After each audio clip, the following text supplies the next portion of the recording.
Good morning fifth class. देखिए इसमें अपने को क्या करना है। हमारा जो इसमें चल रहा है पार्ट सेकंड चल रहा है वर्ण विचार। क्या चल रहा है? वर्ण विचार। देखिए डाल देती हूँ इधर।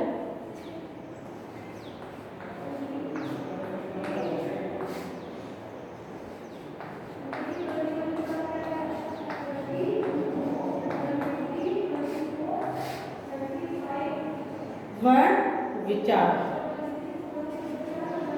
वर्ण विचार से अब इसमें जो है मैंने आपको बताया था, जब र स्वर रहित होता है तो यह रैफ कहलाता है। यह अपने से आगे वाले व्यंजन के शीर्ष पर लगता है। किस पे? शीर्ष पे लगता है। जो रैफ की मात्रा होती है कैसे होती है? एक मिनट। जब र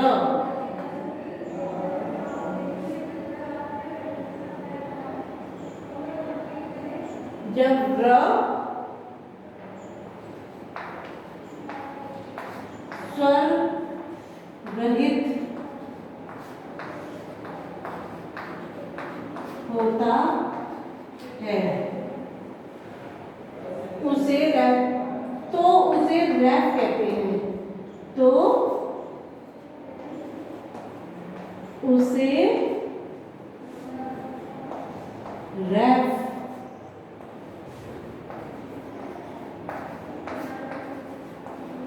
कहते हैं। राइट। तो अब देखिए कैसे। ये है र प्लस च, तो क्या हो गया? चर। तो चर्च। ठीक है। ऐसे ही र प्लस द, द्र, तो हो जाएगा दर्द। ठीक है। इसी तरीके है रैफ की। र स्वर रहित होता है उसे रैफ कहते हैं। अब देखिए जब र से पूर्व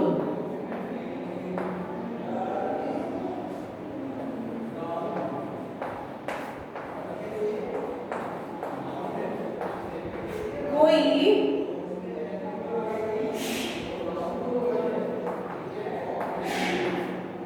स्वर रहित होता है, रहित व्यंजन, स्वर रहित व्यंजन होता है तो उसे व्यंजन के नीचे लगाते हैं। तो यह उस व्यंजन के नीचे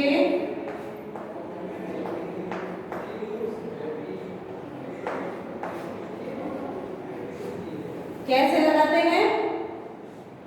देखिए क्र प्लस र, तो क्या हो गया? क्र, क्रेता। क्या हो गया ये? क्रेता। और र, तो ये हो गया ग्रह। ठीक। फिर ऐसे इधर क प्लस र, क्या हुआ?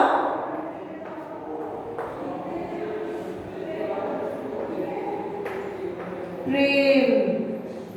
क्या हो गया? प्रेम। ये है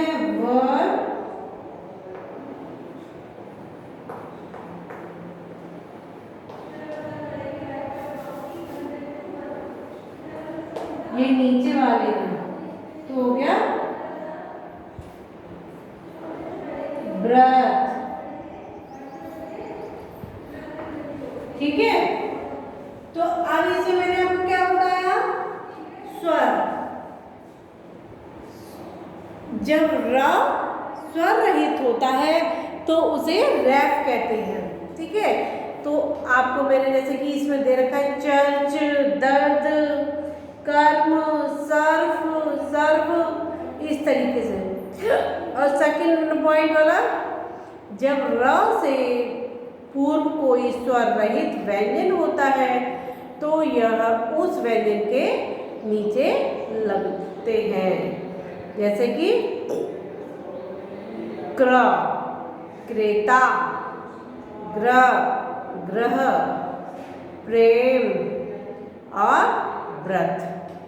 राइट, ये हो गए इस तरीके से।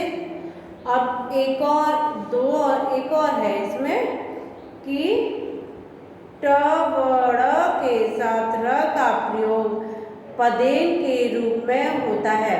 ये देखिए, ये जो मैं आपको बता रही हूँ, रैफ, पदेन और इस तरह की मात्राएं आप लोगों ने फर्स्ट क्लास में कर रही होंगी और सेकंड क्लास में भी। ये जब हम लोग मात्राएं सीखते हैं वही प्रेप क्लास में और फर्स्ट क्लास में, तो हमको ये सिखाई जाती है कि रैफ की कैसी मात्रा होती है, पदेन की कैसी मात्रा होती है, और जो नीचे जो लगता है ना वो भी उसकी जो रैफ के व्यंजन के नीचे जो लगाते हैं उनकी सबकी मात्राएं किस तरीके होती है, क्योंकि उसमें मात्राओं का बहुत सारा ज्ञान कराया जाता है। तो देखिए, आप लोगों ने देखा, मैं इसको इरेज कर देती हूँ और उसके बाद में आप लोग देखिए।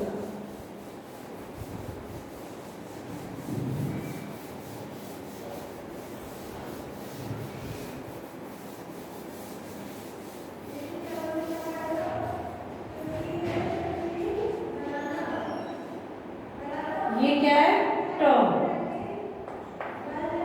फिर व, फिर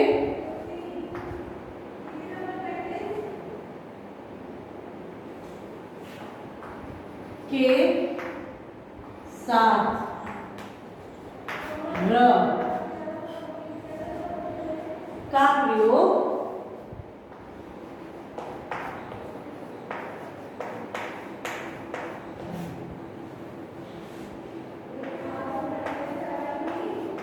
पदेन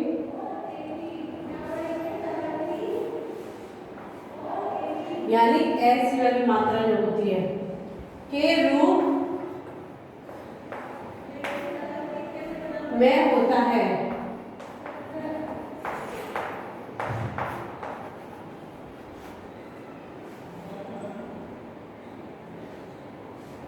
अब देखिए, ट प्लस र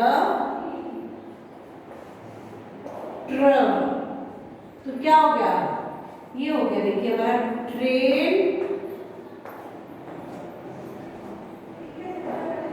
ट्रक। ठीक है, और ऐसे ही ड्र प्लस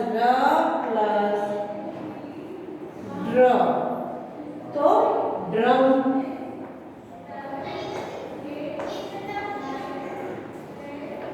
और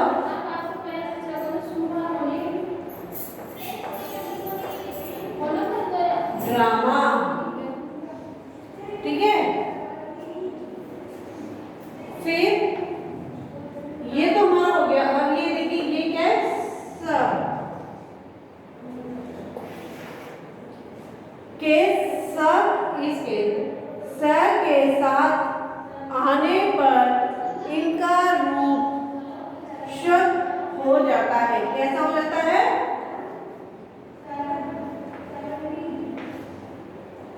शुद्ध हो जाता है, इस तरीके से।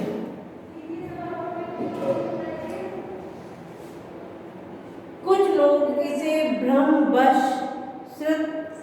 समझ लेते हैं। स्रोत को स्रोत समझने की भूल नहीं करनी चाहिए। समझिए, ये हमारा हो गया कंप्लीट चैप्टर। इसके बाद में है, देखिए आइए दोहराते हैं कुछ थोड़ा सा।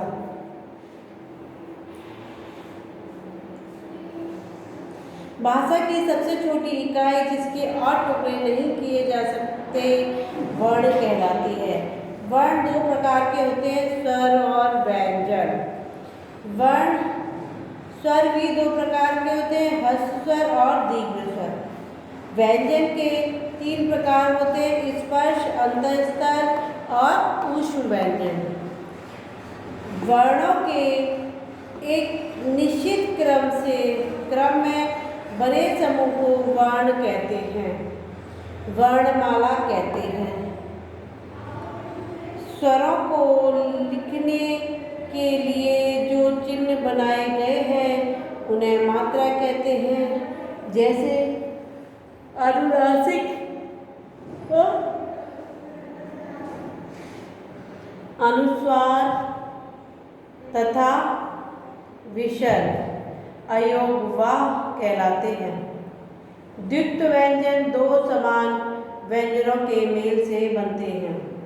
अब देखिए, वर्ण किसे कहते हैं, अयोगवाह किसे कहते हैं, इस पर वर्णन कीजिए।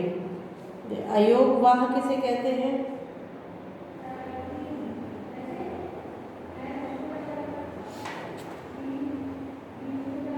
स्वर कितने प्रकार के होते हैं?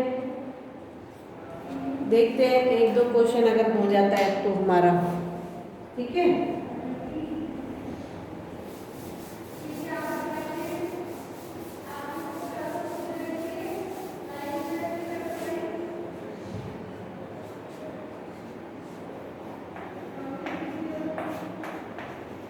आप लोगों को क्या करना है, सिर्फ आंसर इसका लिखना है। नंबर 1, वर्ण किसे कहते हैं?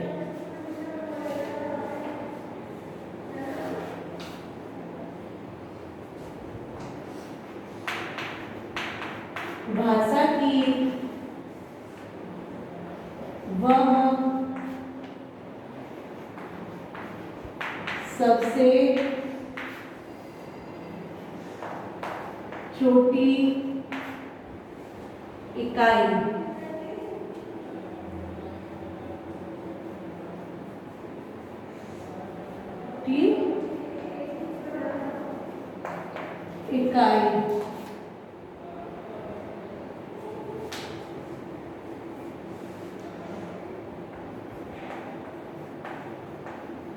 जिसके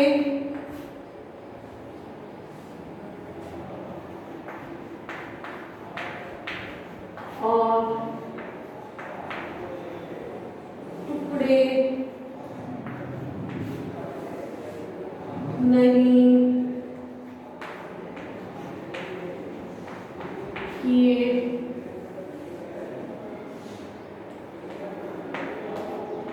जा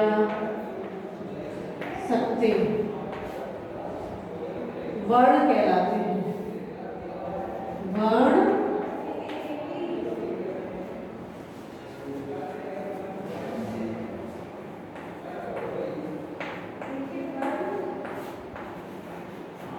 वर्ण कहलाते हैं, ठीक है।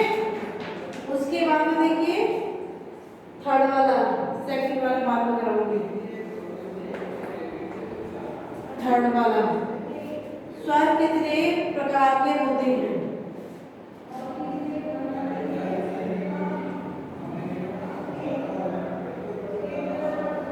स्वर 2 प्रकार के होते हैं। नंबर 1,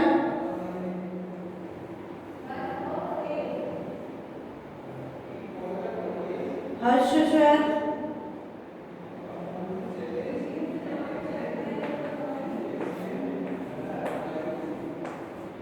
नंबर 2 दीर्घ स्वर,